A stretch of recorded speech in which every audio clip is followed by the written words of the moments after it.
So the next one includes outside dangers, and that could be outsider agendas, persecution, worldliness, which is a term that churches like to use, being not of God, but being of this world. Woo, we don't want that, do we? Right. The very famous, we want to be in the world, but not of the world. And, this one is a strange one. I may have said it before, but I really feel like that whole idea Making and the sense. fact that we were separated out from being participants in all of the, kind of standard societal norms as far as like Mhm. celebrating Christmas and all of those Right. things. Like, I knew growing up in no uncertain terms that I was not a part of that. And so I think what it did, somewhat to my benefit, is it made me sit outside of it and like look at it and try to see what was actually going on. And I think that's why, in some ways, these pieces of the wheel make sense to me as a culture wide problem and not just limited to religious groups, cults, high control things like that. No, for sure. This is a Yeah. very broad topic. But at the same time, even though I feel like it's maybe kind of good and interesting for me now that I had that experience and I can do that where I look at these things from the outside in, Mhm. it also made me feel really like not one of the cool kids. It Yeah. made me feel like, oh, I guess everybody else somehow gets to do all those normal things and be normal and cool, and I don't. And Yeah. so to know how I fit into this society maybe still isn't clear to me, and I don't know if people who grew up doing all the normal things and going to all the normal schools and all of that grew up and they're like, yeah, hunky dory, just fine. I know where I fit. Or if they're also feeling a little bit disconnected from the society in which they live.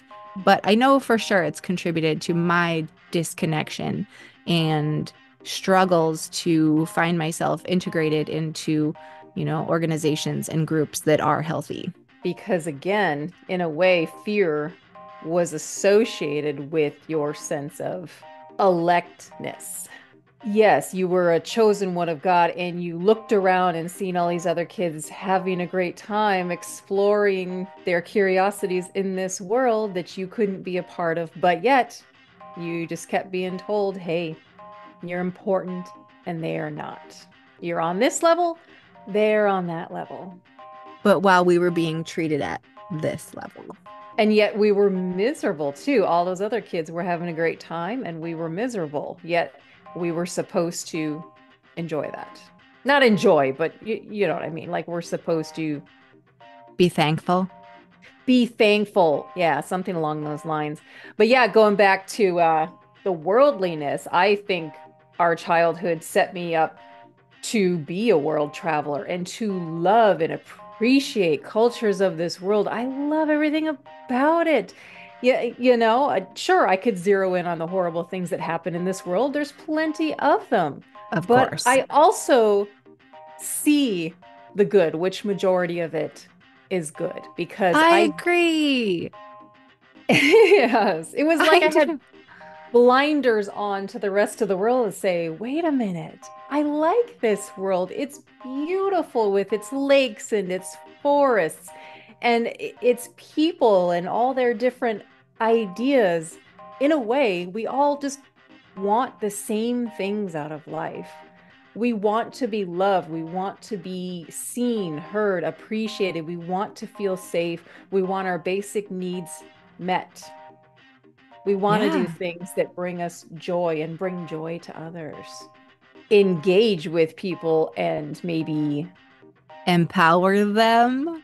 we can empower them Heck yeah. to know and recognize what their needs are, what their feelings are. And I think people in general are so out of touch with how they feel. If they feel any sort of emotion that is not synonymous with like power and strength or vulnerability, it will get pushed to the side or It's discomfort. I call it discomfort. We are yes. so bad at handling our own discomfort that Mhm. we will delude ourselves. We will get into drugs. We will do all kinds of things to help ourselves not feel the discomfort, right? Because even when we've made a mistake, right? Like the Right. unhealthy way is, oh, that makes me bad. Oh, I'm a sinner.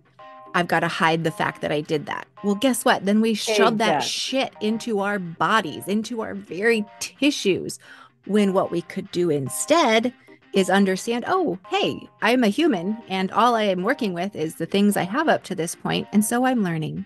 And hey, you want to be a human with me and learn together, right? There are other ways to do this where we don't self mutilate on the emotional level. As a child, I just got really good at lying because I didn't know how to not fuck up. I just knew to cover it up with lies. Oh my God, it's because you're human and we all fuck up because we're human. Mhm. And that we're not sinners. It just means we're like a carbon-based life form that evolved on this rock flying through space. And so here we are trying to figure it out. Mhm. Getting more comfortable with our discomfort and being able to sit in it when we need to and just feel it is a skill we could all work on, myself included. Mhm. It's an ongoing process that could go to our graves with us.